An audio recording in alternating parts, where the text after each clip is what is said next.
Management for సెక్యూరిటిజం. Trust management అంటే ఏంటిది? బిల్డింగ్ అండ్ మెయింటైనింగ్ కాన్ఫిడెన్స్ అనమాట బిట్వీన్ టూ ఎంటిటీస్. ఇప్పుడు యూజర్స్ అని కావచ్చు, యాప్స్, క్లౌడ్ సిస్టమ్స్, ఇవన్నీ ఒక క్లౌడ్ ఎన్విరాన్మెంట్ ఉంటాయి.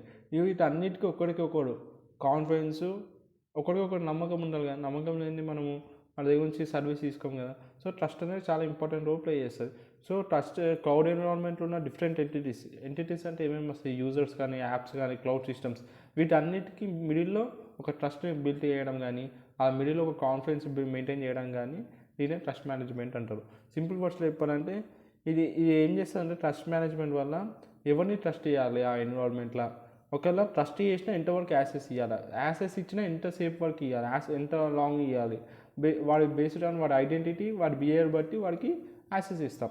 అట్లా ఎంతవరకు ట్రస్ట్ చేయాలో అట్లా ఉంటుంది అనమాట. సింపుల్ వర్డ్స్ చెప్పాలని, క్లౌడ్ కంప్యూటింగ్లో మెనీ పార్టీస్ ఉంటాయి. యూజర్స్ ఉంటారు, సర్వీసెస్, ఈ ఇద్దరి మిడిల్లో ట్రస్ట్ ఉండాలి. Provider, third party apps. So trust అనేది చాలా ఇంపార్టెంట్ అనమాట. సో దీని పర్పస్ ఏంటి మరి అంటే, దీన్ని ట్రస్ట్ మేనేజ్మెంట్ వల్లనే మనకి ఏం ట్రస్ట్ మేనేజ్మెంట్ వల్లనే సెక్యూరిటీ కమ్యూనికేషన్ జరుగుతుంది బిట్వీన్ యూజర్స్కైనా అటు క్లౌడ్ ప్రొవైడర్కైనా. దీనివల్ల ఏదైతే క్లౌడ్ సర్వీస్ వాడు ప్రొవైడ్ చేస్తుండో, వాడు మనం ఇచ్చే డేటాని ప్రైవసీగా హ్యాండిల్ చేస్తాడు, అవైలబిలిటీ రెస్పాన్స్ ఇస్తాడు, మన సెన్సిటివ్ డేటాని ప్రొటెక్ట్ చేస్తాడు. అందుకే ట్రస్ట్ అనేది ఇంపార్టెంట్. ట్రస్ట్ ఉంటేనే కదా మనం వాడికి ఇస్తే వాడు సేఫ్గా ఉంటుందని వాడి దగ్గర మనం డేటా పెడతాం. సో దీనివల్ల ఫేక్ ఐడెంటిటీస్, నేను కాకుండా వేరే ఎవరైనా నా అకౌంట్ లాగిన్ అయితే వాడు ఫేక్ ఐడెంటిటీ. సో వాడికి పైన నాకు ట్రస్ట్ లేదు కాబట్టి వాడికి లాగిన్ యాక్సెస్ ఇయ్యాడు క్లౌడ్ ప్రొవైడర్ అనేటోడు. ఏమైనా మిస్లీషియస్ యూజర్స్ ఉన్నా, అన్ట్రస్టెడ్ సిస్టమ్స్ ఉన్నా అలో చేయదన్నమాట trust management.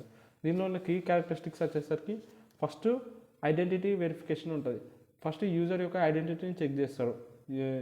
Identity of user అయినా కానీ, డివైస్ కానీ, అప్లికేషన్ కానీ, ఫస్ట్ నీకు యూజర్కి యాక్సెస్ ఇచ్చే ముందే ఆ యూజర్ని కానీ, ఆ డివైజెస్ కానీ, అప్లికేషన్స్ కానీ ఐడెంటిఫై చేస్తాడు. ఫస్ట్ ఐడెంటిటీ చెక్ చేసే వాడికి యాక్సెస్ ఇస్తాడు. ఎగ్జాంపుల్ క్లౌడ్ యాప్ ఉందనుకో, ఆ యూజర్ లాగిన్ని వెరిఫై చేస్తాడు. ఇట్లా multi factor authentication, first password check చేస్తాడు, తర్వాత ఫింగర్ ప్రింట్ చెక్ చేస్తాడు. సో నువ్వా కాదా అని, ఒక ఫైల్ అప్లోడ్ చేయాలన్నా, నువ్వు లాగిన్ అయ్యానన్నా, సో యూజర్ ఐడెంటిటీని చెక్ చేస్తుంది, వెరిఫై చేస్తుంది నువ్వా కాదా. మల్టీ ఫ్యాక్టర్ అథెంటికేషన్, ఇది ఐడెంటిటీ వెరిఫికేషన్. ఇంకోటి పాలసీ బేస్డ్ డిసిషన్ మేకింగ్, అంటే ట్రస్ట్ డిసిషన్స్ ఒక డిఫైన్డ్ సెక్యూరిటీ రూల్స్ని ఫాలో అవుతాయి, పాలసీస్ ఫాలో అవుతాయి. ఓన్లీ వెరిఫైడ్ ఎంప్లాయీస్కి ఫైనాన్షియల్ డేటా యాక్సెస్ అనేది ఉంటుంది. ఇప్పుడు బ్యాంకులో అటు క్లర్క్కి కూడా ఫైనాన్షియల్ డేటా యాక్సెస్ ఇస్తే కరెక్ట్ కాదు కదా.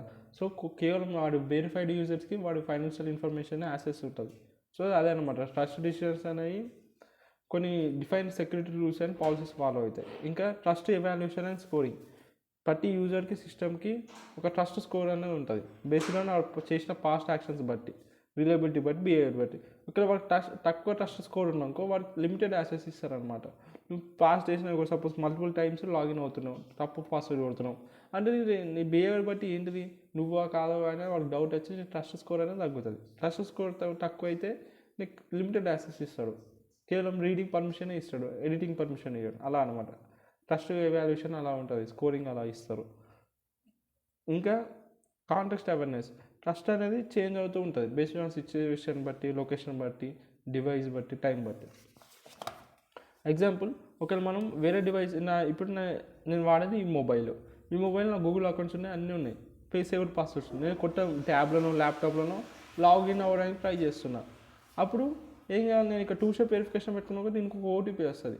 అలా అనమాట, కొత్త డివైస్ ఉన్నప్పుడు టైం బట్టి, సిచ్యువేషన్ బట్టి, కాంటెక్స్ట్ బట్టి ట్రస్ట్ అనేది మారుతూ ఉంటుందని అట్లా చెప్తున్నారు.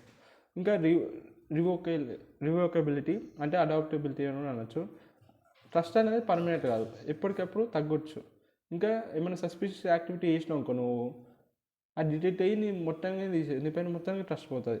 ఎగ్జాంపుల్, ఒక యూజర్ అనేది బ్లాక్ చేస్తాడు, ఒకవేళ వాడు మల్టిపుల్ లాగిన్ ఐటమ్స్ చేసినా అనుకో, వాడు తప్పు పాస్వర్డ్ కొడుతూనే ఉన్నానుకో, ఆ యూజర్ని బ్లాక్ చేసేస్తాడు, ఆ అకౌంట్ని డిసేబుల్ ఓల్డ్ బ్లాక్లో పెడతాడు. అదనమాట. ఎగ్జాంపుల్ AWS ఏం చేస్తుంది, ట్రస్ట్ని బిల్డ్ చేస్తుంది. ఎలా, ట్రాన్స్పరెన్సీ బిల్డ్ చేస్తూ, బిట్వీన్ డేటా హ్యాండ్లింగ్ పాలసీస్ చేస్తూ, మంచి స్ట్రాంగ్ ఐడెంటిటీ వెరిఫికేషన్స్ వల్ల ఇలా AWS అలా ట్రస్ట్ని బిల్డ్ చేస్తుంది. గూగుల్ ఎట్లా బిల్డ్ చేస్తుంది, ట్రస్ట్ స్కోర్స్ వల్ల కంటిన్యూస్గా మానిటర్ చేస్తూ ఏమైనా అన్సేఫ్ బిహేవియర్ ఉన్నా ఆటోమేటిక్గా డిటెక్ట్ చేసి, సో ఇలా ఏడబ్ల్యూఎస్ కానీ గూగుల్ క్లౌడ్ కానీ అలా ట్రస్ట్ అనేది బిల్డ్ చేస్తుంది యూజర్స్కి. అందుకే మనం వాళ్ళ సర్వీసెస్ వాడతాం.